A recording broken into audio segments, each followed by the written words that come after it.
Hello, ladies and gentlemen. Today we're talking about on improved health, stronger brain-body connection. The way we begin our day matters more than we often realize.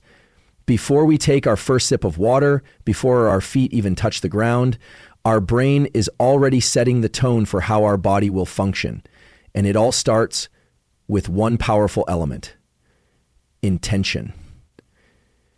Intention isn't a vague thought. It's a biological command. It's the decision that triggers your nervous system, sets your hormones in motion, and informs every cell of your body about the kind of day it's going to be. When you wake up in the morning and consciously decide what you want to feel, pursue, and accomplish, you're not just making a mental list. You're laying down neural instructions that your entire system will follow. When you wake up and immediately feel overwhelmed or lost, it's not just emotional, it becomes physical. Cortisol levels spike, heart rate increases, and your body enters a state of defense. On the other hand, when you wake up with clarity, even a simple internal phrase like, "Today I will move with energy," or "Today I am grounded and calm," your biology responds in kind. That shift in internal language changes the chemical landscape of your body. Science has shown that thoughts, especially recurring ones, shape the firing patterns of the brain. And those patterns shape behavior. But it doesn't stop there. Behavior shapes posture, digestion, energy, and even immune response. It's a feedback loop. Your mind influences your body, and your body reinforces what the mind believes. Intention is the seed that starts this loop, and repeated intention grows it into habit and eventually identity. What's remarkable is how subtle, consistent intentions can create long-lasting shifts. For example, people who set daily intentions to move their body, even for 10 minutes, tend to experience not just better physical health, but improved mood and resilience. Why? Because the body listens to the brain. When the brain says we move, the body responds by optimizing motor neurons, boosting circulation, and triggering the release of endorphins. These physiological responses then reinforce the brain's initial command, building a stronger bridge between thought and action. The power of intention is also reflected in how we deal with stress. In two identical situations, one person who expects a challenge but intends to stay calm will likely experience less tension, lower blood pressure, and a quicker recovery than someone who approaches the same situation with uncertainty or fear. That's not just mindset. That's biology, shaped by intention. The body doesn't react solely to what's happening. It reacts to what the brain believes is happening. And belief begins with choice, with intention. Even the way we digest food can be influenced by intention. Eating in a state of calm presence, rather than stress or distraction, improves nutrient absorption, gut function, and metabolism. That's because the brain is signaling to the body, we're safe, it's time to nourish. Without that signal, the body may interpret even a healthy meal as something it needs to rush through or defend against. Again, the brain sets the tone, the body follows. Intentional living is not about perfection or control, it's about conscious direction. It means choosing moment by moment what kind of signal you want to send to your body. Do you want to send a signal of fear or power, chaos or clarity, resistance or readiness? The beauty is that you don't need to change your entire life overnight. You just need to decide right now, in this moment, how you want to show up. That decision alone begins a chain reaction inside your body. Your heart, your breath, your muscles, and your focus begin to align with that choice.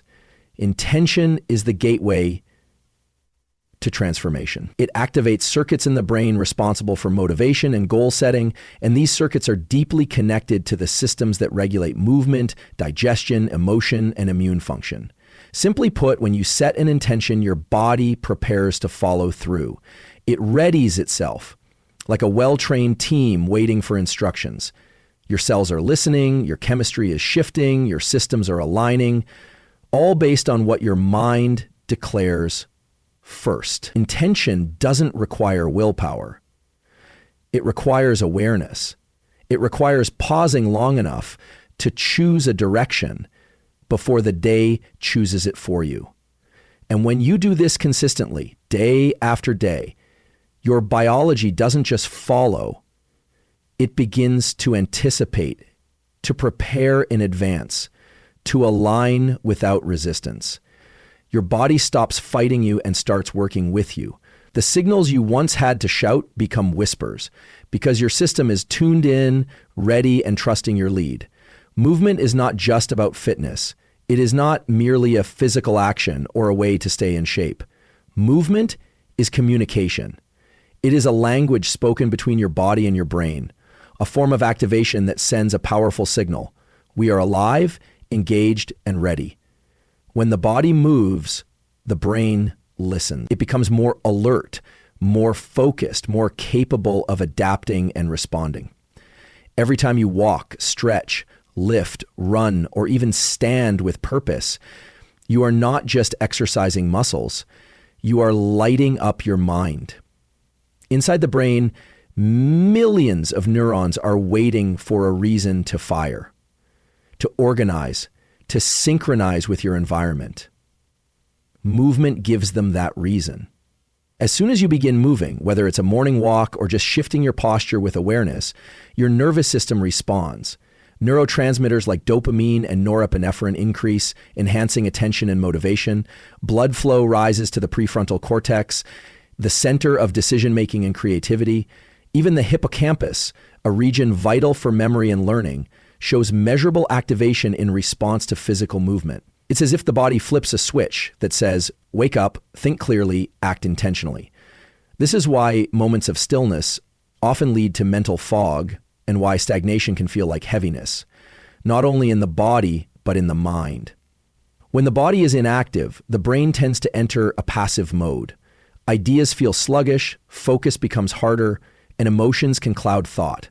But when you engage in purposeful movement, it is like opening the windows of a dark room. Suddenly, light rushes in, clarity returns, and energy flows. The physical act of moving reawakens the very circuits responsible for drive, emotion regulation, and cognition.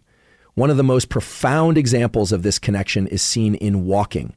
Walking outdoors, especially in nature, has been shown to reduce anxiety and improve problem solving. The rhythmic motion of walking coordinates with brain rhythms, allowing thoughts to untangle and creativity to emerge. Many of the world's greatest thinkers, writers, and innovators made walking a daily ritual, not for exercise alone, but because it helped them think. That's not a coincidence. That is the brain-body connection in action. Even short bursts of movement throughout the day have measurable effects. Studies have shown that just 2 to 5 minutes of physical activity can reset attention, lift mood, and increase productivity. This could be as simple as standing up, stretching, or moving your arms in a circular motion. The intensity doesn't matter as much as the consistency and intention behind the movement. You are sending a message to your brain. We are not stuck, we are dynamic, and we are in control.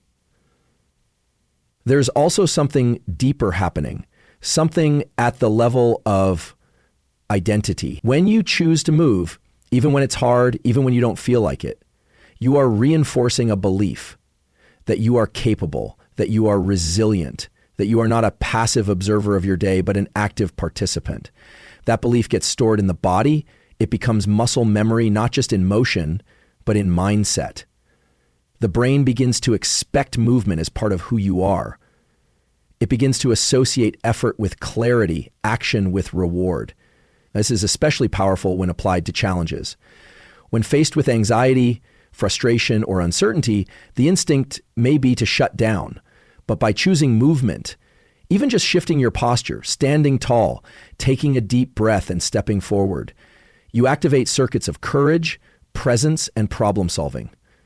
The body leads and the brain follows. Emotional states that felt heavy begin to dissolve in motion. Confidence begins to emerge, fear loses its grip, and clarity takes its place.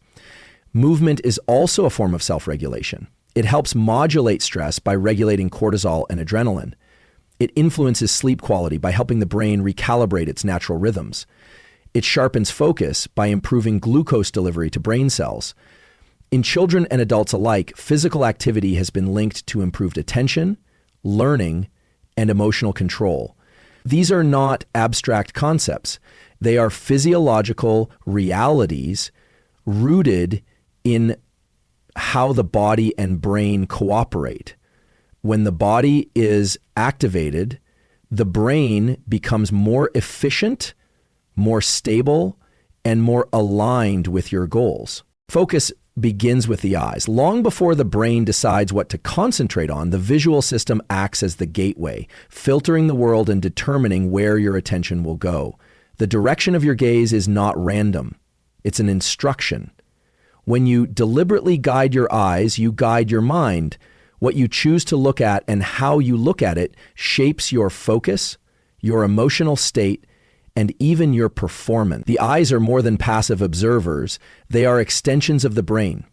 In fact, parts of the retina are composed of neural tissue, meaning your visual system is part of your central nervous system.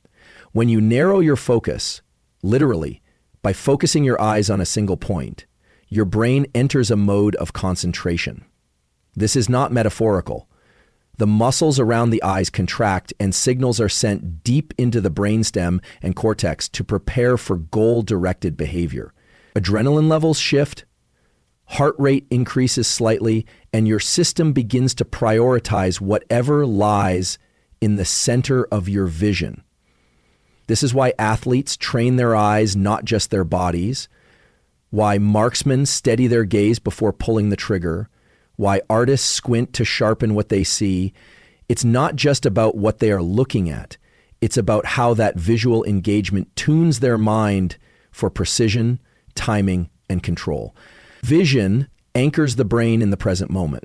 It overrides distractions, calms the inner noise, and aligns perception with purpose. Equally powerful is panoramic vision, the wide-angle gaze that softens your focus and allows you to see the entire environment.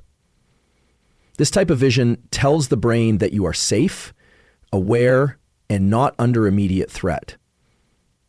It's the gaze of calm. It activates the parasympathetic nervous system, which helps regulate stress, slows the heart rate, and brings clarity. When you're anxious or overwhelmed, shifting from a tight, tunnel-focused stare to a relaxed panoramic view can change your physiological state in seconds. This is why taking a moment to look out at the horizon can feel so grounding. It's not just psychological relief, it's a biological reset. What you focus on visually also influences what your brain deems important. The human brain is constantly filtering information, choosing which signals to prioritize. When your eyes fixate on something, a word, a goal, a task, or even a symbol of your ambitions, your brain takes that as a cue. It begins devoting resources to that object of focus. This is how habits form. Repeated visual attention creates neural pathways. Over time, the more often you look at something with intention, the more your brain treats it as part of your identity. This is also why distractions are so powerful. Flashing screens, notifications, and constant shifting of gaze hijack the brain's ability to lock onto a task. When your eyes are constantly moving without purpose, your brain follows suit, becoming scattered, restless, and fatigued. But when you take control of your visual system by deciding what to look at and for how long, you reclaim your focus. You teach your brain to stay with something, to finish what it starts, to resist the pull of the unnecessary. Vision is also deeply connected to emotion. The way we look at the world reflects how we feel, and in turn, changes how we feel. When someone is confident, their eyes lift. Their gaze is steady, direct, and clear. When someone feels afraid or defeated, their eyes drop, their gaze becomes unfocused, and their vision narrows in a defensive way. But here's the powerful truth. We can reverse engineer our emotional state through the eyes. By adjusting how we look at the world, lifting the gaze, opening the field of view, fixing our sight on something meaningful, we shift not only perception, but physiology. This connection between vision and focus is also what makes visualization such a powerful tool. When you vividly picture a goal or outcome and combine that with a steady gaze, you are activating the same brain circuits used in real-world pursuit. The brain cannot fully distinguish between what is vividly imagined and what is physically experienced. So when you look at your goal, whether it's a mental image or a physical object, your brain prepares you to act. Focus becomes not just a state of mind, but a full body alignment, centered on what the eyes are locked onto. Breathing is the only bodily function that is both automatic and fully under our conscious control.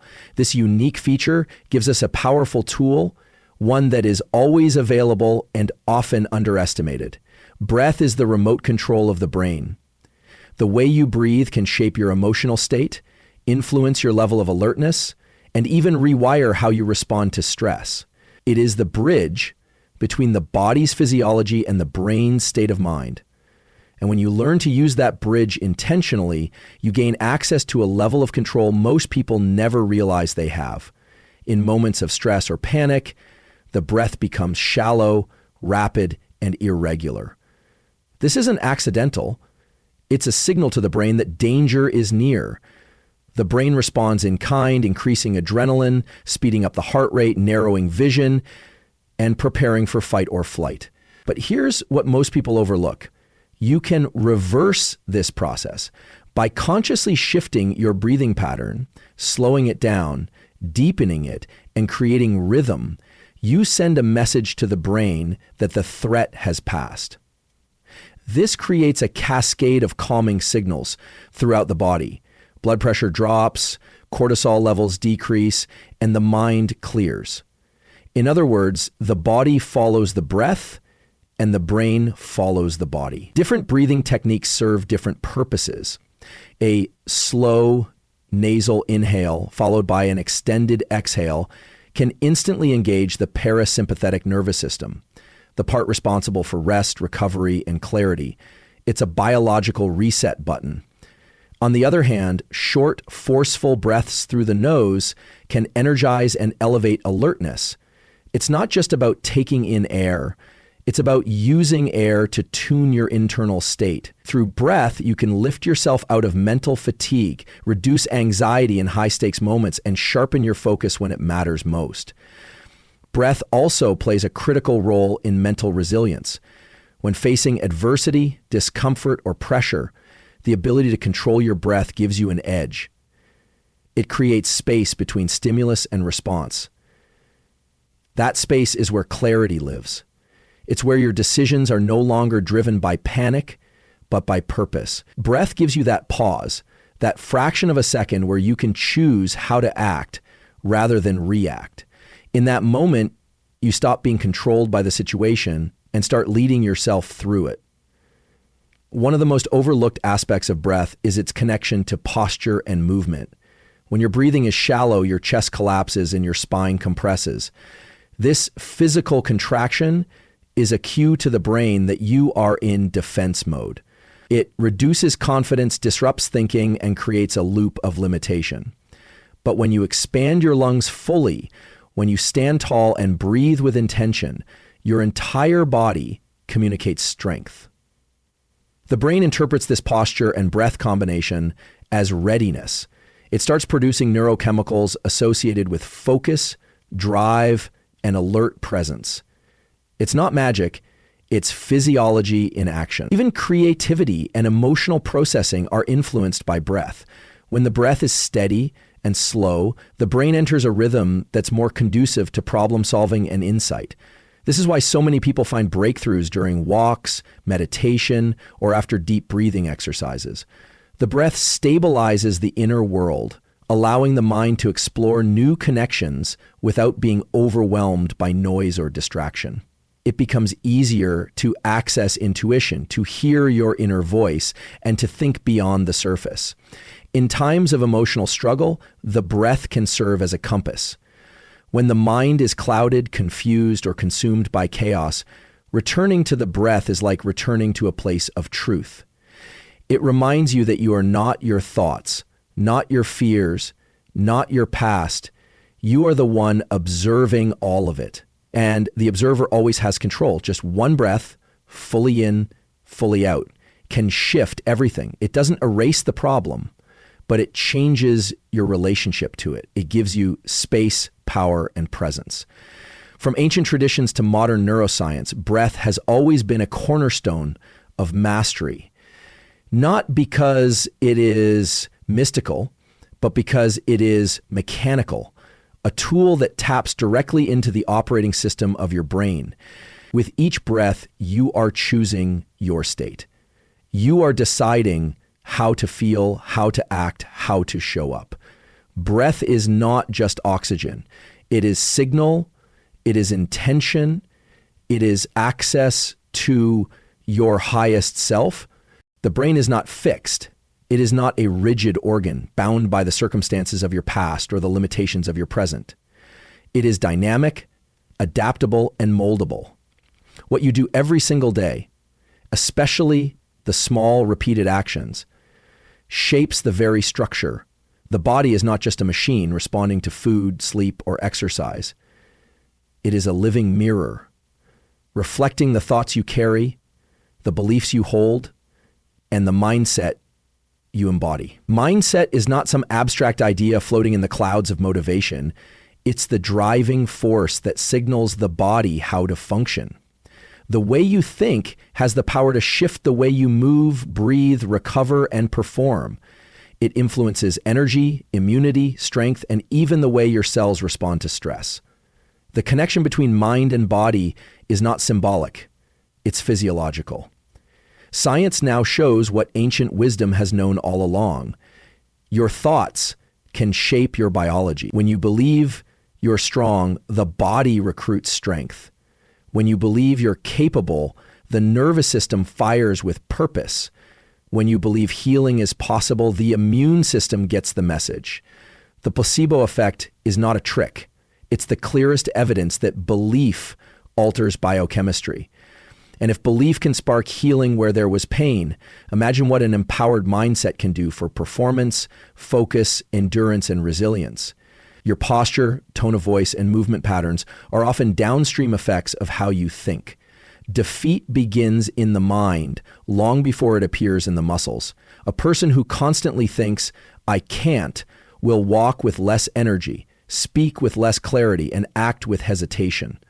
But shift that thought to, "I can train, I can learn, I can adapt," and the body follows with better coordination, steadier breathing, and heightened awareness. Mindset is the origin of behavior, and behavior is the architecture of the body. Cortisol, the body's primary stress hormone, is not just released during challenging moments, it's influenced by perception. If a situation is viewed as a threat, the brain triggers a full body alert. Heart rate rises, digestion slows, immune function decreases. But if that same situation is seen as a challenge instead of a threat, the stress response changes. You still feel energy, but it's directed. It becomes focus, not fear. It becomes readiness, not retreat. That single shift from threat to challenge begins with mindset, and it ripples throughout your entire physical state. Mindset also drives consistency. No training, diet, or protocol works without it. You can have the best plan in the world, but if your inner dialogue is poisoned with doubt, self-sabotage, or apathy, nothing will change. But flip the script internally, and even a simple routine can transform your body. The brain listens to repetition, not noise. The body listens to action, not intention. And the fuel for both is mindset. You don't need to fake positivity. You need to build mental habits that reflect truth. You are capable of more. You are built to grow. And every setback is feedback, not failure. Confidence, often misunderstood as arrogance, is actually a biological asset. A confident mindset signals to the body that you are safe, that you can handle what's ahead, and that energy should be directed toward movement, recovery, and performance, not self-protection. This is why people with strong self-belief tend to recover faster, endure longer, and handle pressure better. Their bodies are not superior. They are simply following instructions from a brain that refuses to settle into fear. Even the immune system listens to the mind. Studies have shown that optimism and a sense of purpose are linked to stronger immune responses, lower inflammation, and greater resistance to illness. This isn't a call to ignore reality. It's a reminder that the lens through which you interpret reality affects your biology. The immune system, the muscles, the hormones, they are all downstream from your thoughts. And when those thoughts are rooted in strength, growth, and possibility, your entire system operates at a higher level. Visualizing success, setting meaningful goals, and choosing empowering self-talk are not fluffy techniques. They are tools to activate the brain's reward circuits, motor planning systems, and emotional regulation centers. When the mind sees the win, clearly, vividly, repeatedly, the body prepares to execute. And when setbacks come, which they always do, mindset becomes the buffer. It turns friction into fuel. It turns pain into power. The body doesn't break because of effort. It breaks because the mind gives up first. When the mind refuses to fold, the body finds a way to rise.